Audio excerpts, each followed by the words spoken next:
예를 들면 또 SKT 같은 경우에는 LG 또 SK 렌트카가 있으니까요. 그 금호타이어하고 협력해서 타이어도 구독 서비스 제공해주고 있거든요. 그래서 요즘 그 통신사에서 구독 서비스 이렇게 내놓는 상품들을 보면은 뭐 이런 것까지 뭐 어디까지 가려고 하나 이런 네. 생각들을 많이 들게 하고 있습니다. 연구소.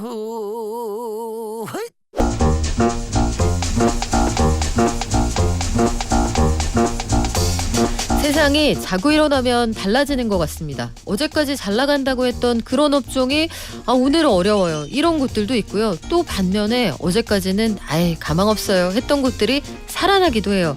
이동통신사들이 요즘은 뭘 자꾸 빌려준다고 하네요. 로봇도 빌려주고 그림도 빌려주고. 근데 그러는 이유가 있겠죠. 왜 빌려주는 건지, 자꾸 빌려줘서 우리 구독하기 위해서 뭐 하고 싶은 건지 IT 언박싱 미디어 스피어 강정수 박사에게 물어보겠습니다. 안녕하세요. 안녕하세요.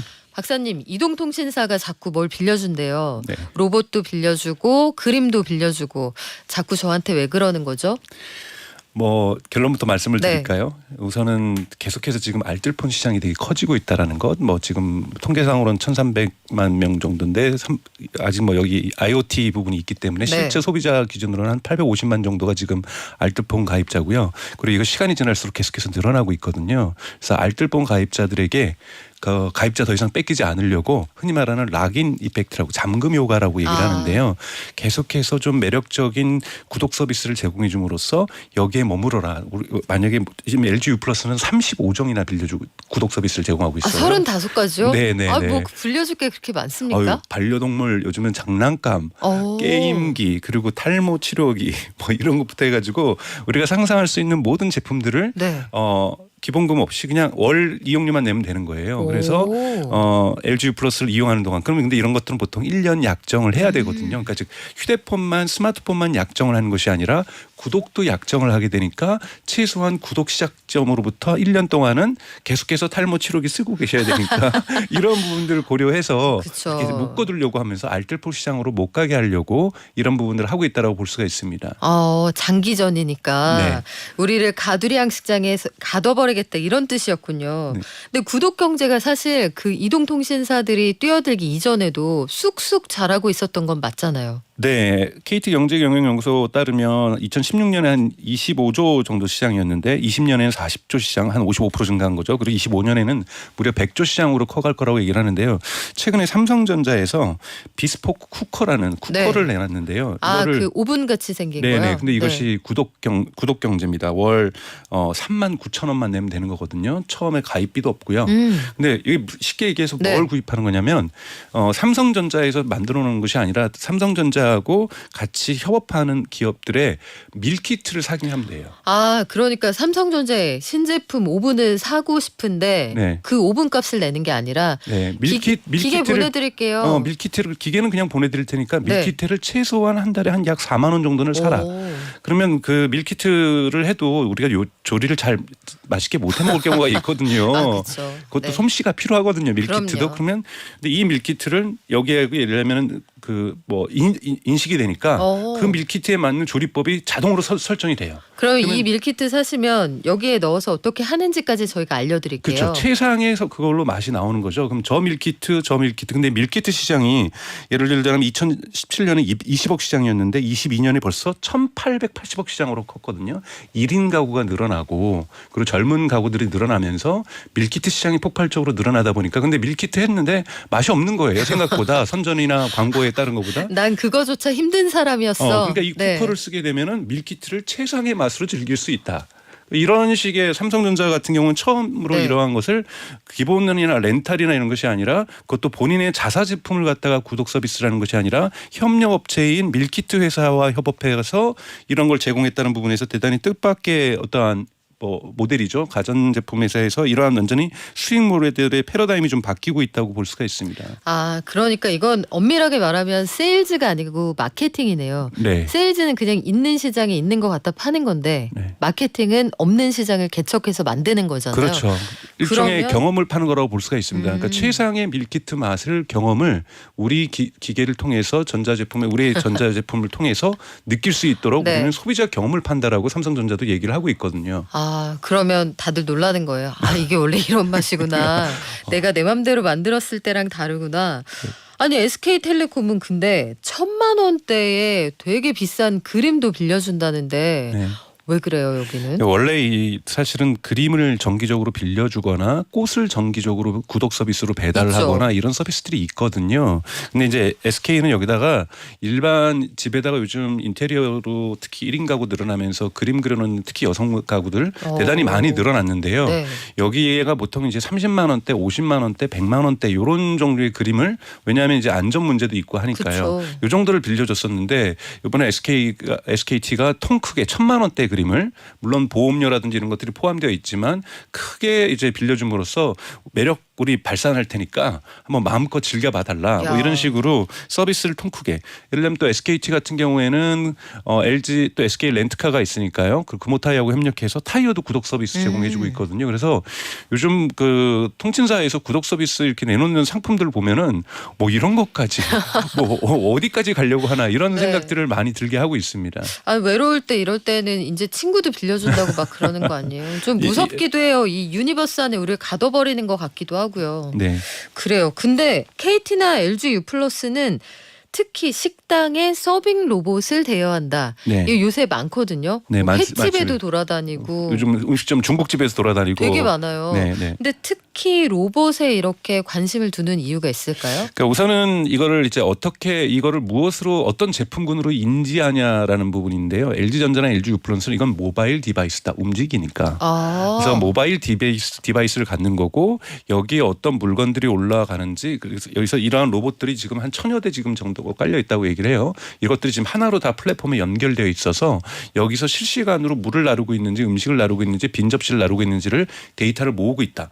그래서 이런 부분에서 데이터를 모으면서 평가하는 일종의 인공지능으로 가기 위한 기본적인 데이터를 수급한다는 차원에서도 효과가 있기 때문에 이런 부분들을 좀 저렴하게 식당 주인들에게 구독 서비스로 제공해 준다. 그리고 거기에는 또 일종의 마케팅도 되죠. LG라고 적혀 있기 때문에 사람들한테 이런 로봇을 곳곳에서 요즘 만날 수가 있으니까 LG에 대한 브랜드 어떠한 가치도 또한 가질 수 있습니다.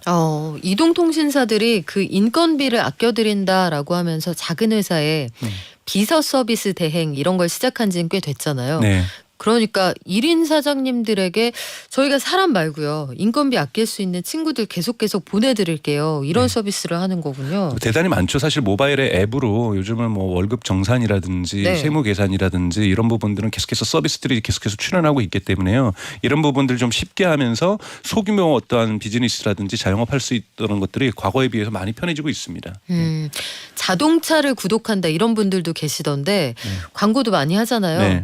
근데 차는 돈 주고 사는 거라고 생각을 했었는데 리스나 렌트가 아닌 자동차 구독 서비스 이건 기존에 빌려 타는 거하고 어떻게 다릅니까? 조금 차이가 있죠. 우리가 장기 렌탈하면 이제 자동차 번호판에 뭐 이런 거가 붙는 거를 얘기하는 거고 네.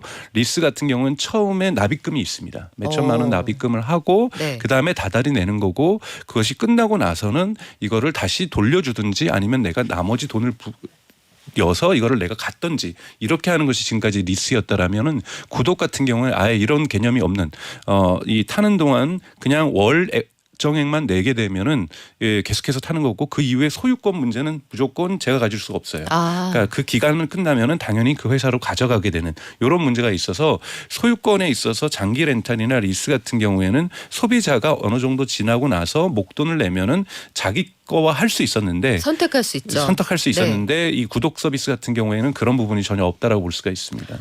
대신에 이 차 저 차 다 타볼 수 있는 그렇죠. 그건가요? 현대차 같은 경우에는요. 한 달에 한 번씩 차를 바꿀 수가 있어요. 그러다 보니까 리스 같은 경우에는 요 하나의 차 잘 지적해 주셨으면 고맙습니다. 렌탈은 딱 하나 정해진 차만 볼 수 있다라면 네. 구독의 매력은 뭐가 있냐면 제가 차종을 바꿔갈 수 있습니다. 이 차가 지겨우면 저 차로, 저 차가 지겨우면은 다시 이 차로 이렇게 바꿔갈 수 있는 장점이 있죠. 이런 것들은 요즘 해외 브랜드라든지 국내에서는 현대기아차가 지금 이 서비스를 제공을 하고 있습니다. 여러 가지를 경험해 볼 수 있는 장점도 있고 한편으로는 그 리스나 렌탈에서 좀 그 틈새를 노린 것 같기도 하고요. 그렇죠. 예. 아니 근데요 이게 우리 입장에서는 초기 비용이 크지 않으면 소비자 입장에서 나쁘지 않을 것 같긴 하거든요. 아무래도 이제 초기 비용은 높지 않지만 특히 구독 서비스 같은 경우는 차를 바꿀 수가 있기 때문에 네. 차종에 따라서 월 구독료의 변동이 좀 있더라고요. 그래서 구독료가 네. 리스 비용보다는 좀 비싸고요. 왜냐하면 리스 같은 경우는 처음에 어느 정도 일정 목돈을 내는 편인데 그런 것이 전혀 없다 보니까 구독료는 높은데 그 대신 차를 정말 좋아하시는 분들 네. 차를 저 차도 타보고 싶고 난 이 다 차도 타볼 거야, 다 이런 타볼 거야 분들. 이런 분들이 분명히 소비자층에 존재하거든요. 있죠. 그러니까 이런 소비자들의 다양한 선호들을 갖다가 잘게 쪼갠 다음에 하나로 뭉쳐가지고 다 할부 판매라든지 성금 판매라든지 이런 걸로 하지 않고 장기 렌탈, 리스 시장, 정기 구독하는 구독 시장 이런 식으로 해서 계속해서 시장을 세분화한다고 볼 수가 있고 이런 세분화하는 것도 하나의 능력이고 기술력이라고 볼 수가 있습니다. 네. 근데 우리한테는 좋은데 회사에는 뭐가 좋아요? 회사는 5천, 7천 이렇게 딱딱 파는 게 훨씬 수익에 도움이 되지 않습니까? 그렇지 않죠. 그렇게 될 경우는 마켓 그 소비자의 선호도를 갖다가 그렇게 될 경우에는 100명밖에 못 커버했다라면 이런 식의 구독을 한다면 10명이라도 더 자동차를 이 시장으로 들어오게 하는 거거든요. 그러면 그랜저하고 소나타를 한 대 묶을 수도 있고. 그렇죠. 그렇게 해서 최대한 이 시장에 들어올 현대차에 들어올 사람들의 시장을 100명에서 110명으로 확대한다는 의미가 있죠. 물론 나머지 10명한테 과거처럼 팔았으면 좋겠지만 네. 이 사람한테는 어차피 팔 시장이 아닌 거예요. 그러면 그래도 이 사람들이 차 시장으로 들어오기 때문에 전체적으로 시장 사이즈는 커진다고 볼 수가 있습니다. 그렇군요. 네. 이런 점들을 기업들이 노리고 있다. 시장을 정말 정밀하게 들여다본다 이런 얘기인데 테슬라는 애초에 이 테슬라가 가지고 있었던 FSD라는 기능을 선택해서 구독할 수 있잖아요. 그렇죠. 그러니까 FSD 같은 경우는 이제 한국에서는 제공되지 않고 있고 북미 지역에서 제공이 되고 있는데요. 처음에 $15,000를 내야 돼요. $15,000를 내면은 FSD는 소프트웨어이기도 하지만 사실은 소프트웨어에 맞는 하드웨어가 있습니다. 거기에 맞는 센서가 있어야 되는 거고 네. 거기에 맞는 컴퓨터 칩이 있어야 되는 거거든요. 그렇기 때문에 좀 이걸 내고 매달 네. $99라는 또한 구독료를 내야 돼요. 그러니까요. 이게 자율주행 기능인데 네. 저는 박사님께서 설명해 주시기 전까지 요 가격만 딱 내면 되는 줄 알았는데 이걸 최적화할 수 있는 껍데기도 사야 되고 거기에 네. 꽂는 잭도 사야 되고 그러다 보니까 이 비용이 엄청나더라고요. 그렇죠. 그래서 뭐라고 얘기를 했냐면 일론 머스크도 자동차가 그냥 원가 대비로 팔아도 자기에게는 손해나는 게 없다. 서비스에서 돈 벌 거기 때문에 앞으로 미국 같은 경우에는 자동차 보험도 테슬라가 제공해주고 있거든요. 진짜요? 네, 이 사람이 운전하는 데이터, 급브레이크를 많이 밟는다, 감점 이렇게 해가지고 성격 안 좋네, 감점. 점수를 매겨서 안전운전, 안전거리, 저속으로 출발하고 브레이크도 미리미리 잡고 이런 것들이 다 기록이 돼서 이런 점수가 좋으면 보험료를 깎아줘요. 그래서 미국 15개 정도, 14개에서 15개 주 정도에만 물론 전체 주에 제공되는 건 아니지만 지금 자동차 보험도 제공되고 있고 FSD도 월 정액을 받고 있기 때문에 우리는 자동차를 판매해서 돈 버는 것이 아니라 서비스를 팔아서 돈을 번다. 이런 것들이 과거에 아마존도 그런 얘기를 했거든요. 네. 킨들이라고 하는 이 우리가 독서 전자책을 읽는 이 도구를 팔 때 사실은 하나 팔 때마다 손해를 보면서 팔았어요. 근데 이 킨들을 갖고 있으면은 전자책도뿐만이 아니라 아마존하고 연결이 기본적으로 잘 돼 있기 때문에 구매도 많이 하게 되거든요. 음악도 이걸로 듣거든요. 그러니까 계속해서 이번에 뭐 애플도 이번에 서비스 구독자가 10억 명이 넘었다고 얘기를 하고 있잖아요. 그러니까 요즘 기업들이 많이 관심 가지고 있는 것은 하드웨어를 팔아서 돈을 버는 것보다 서비스를 받아서 돈을 벌면은 우선은 매달 매출이 생겨서 캐시플로우가 대단히 건강해진다는 점이 있고 첫 번째는 두 번째는 아까 말씀드렸던 잠금 효과. 이 소비자들이 최소한 이 서비스를 보통 쓸 때 약정을 할 때 6개월, 1년, 2년으로 약정을 하거든요. 그럼 그 기간 동안은 다른 회사 브랜드로 넘어가지 않는 거예요. 그러니까 묶어놓는 효과가 있고 그 약정 기간이 끝나갈 때쯤에도 슬쩍 넘어가거든요. 그냥 연장. 이렇게 되면서 계속 묶어둘 수 있는 효과가 네. 있기 때문에 대단히 충성도 있는 고객들을 많이 만들 수 있다는 장점들이 존재하고 있습니다. 그러니까 이런 서비스 계속 제공을 하면 꼭 잡은 두 손 네. 놓치지 않는 거고 그렇죠. 그리고 이러다 보면 그냥 슬그머니 월세 계속 내는데 네. 이게 익숙해지면 보통 자동이체를 하니까 네. 그렇게 되는 거군요. 네. 자동차 회사들도 그렇게 변화하고 있다. 네. 아니 이 와중에 한국에서 반도체 안 팔리는데 그래도 자동차가 수출 선방한다는 얘기가 있었는데 맞습니다. 유럽에서 네. 미국만 차별할 줄 아는 게 아니야. 우리도 전기차 보조금 양껏 차별할 거야. 이런 정책이 나왔어요. 유럽은 뭘 어떻게 하겠다는 네, 얘기입니까? 이제 프랑스가 이제 환경법을 개정하고 시행령을 바꾼 건데요. 그러니까 전기차에 대한 보조금을 주거나 전기차에 대한 이런 걸 줄 때 이제는 전기차라고 무조건 보조금을 주는 것이 아니라 전기차를 만들 때 탄소를 얼마나 배출했느냐. 아까 특히 철강이냐 알륨이냐 배터리를 만들 때 탄소 배출량을 봐가지고 유럽 같은 경우에는 지금 전체적으로 탄소 배출 규제가 대단히 강력하기 때문에 유럽은 철강이나 알루미늄 배터리의 탄소 배출량이 상대적으로 적습니다. 근데 이건 사실은 공격을 한 건 중국이에요. 왜냐하면 2023년 1사분기 때 처음으로 유럽에서 중국으로 수출하는 전기차보다 중국에서 유럽으로 수출하는 전기차가 많아진 거예요. 그러니 이제는 중국 전기차가 지금 거의 쇄도하고 있거든요. 그러다 보니까 유럽의 브랜드들이 깜짝 놀란 거예요. 그러다 보니까 슬쩍 자국의 전기차를 좀 보호해 줘야 되겠다라는 프랑스나 독일 정부들의 생각이 또 이기적으로 들었겠죠. 그래서 뭘 공격할까 했다가 탄소로 공격하자. 명분은 환경이다. 환경이다. 그렇게 네. 해서 왜 전기차라는 건 친환경을 위해서 만드는 거니까 그렇게 해서 했는데 문제는 여기에 한국 차들도 걸립니다. 한국 차도 철강이나 알루미늄의 배터리 생산에 상대적으로 중국보다는 많지 않지만 유럽에서 정한 기준보다 많이 나오고 있거든요. 이렇게 되면 현대차가 지금 가격상으로는 사실은 아이오닉 5라든지 EV6는 지금 보조금을 못 받고 있는 상황인데요. 소울이라든지 니오라든지 요런 차들 같은 경우에는 보조금을 받고 있었는데 네. 이렇게 되면 보조금에서 제외됩니다. 아, 그래요? 네. 근데 지금 유럽 같은 경우가 사실은 지금 미국은 떠오르는 전기차 시장인 거고 지금 가장 전기차 시장이 발전한 시장은 중국이고 그다음에 유럽이라고 볼 수 있거든요. 그래서 지금 한국 같은 경우에도 작년에 현대차가 22년에 14만 대를 유럽에다 팔았어요. 많이 팔았네요. 정말 생각보다. 많이 팔았거든요. 네. 왜냐하면은 전체 유럽 시장에서 전기차 시장이 162만 대거든요. 그러니까요. 대단히 큰 시장인데 우리가 한 10% 한다는 얘기잖아요. 그렇죠. 네. 여기에서 물론 100%다 아이오닉 5나 EV6는 아니지만 사실 니오가 대단히 많이 팔리거든요. 그리고 이런 부분에서 손해를 받을 것은 명확해지고 있어요. 그래서 이런 부분들이 지금 프랑스에서만 된 건데 유럽연합이 어떤 정책을 쓸 때는 일국에서 아이디어를 내면은 반드시 유럽연합 전체로 번지는 효과가 있거든요. 어머, 그거 신박하네. 우리도 그렇게 할까봐 그렇죠. 요럴까봐 걱정되는 거죠. 네네네네. 그렇기 때문에 아마 다른 나라로 번질 가능성이 매우 높습니다. 그렇기 때문에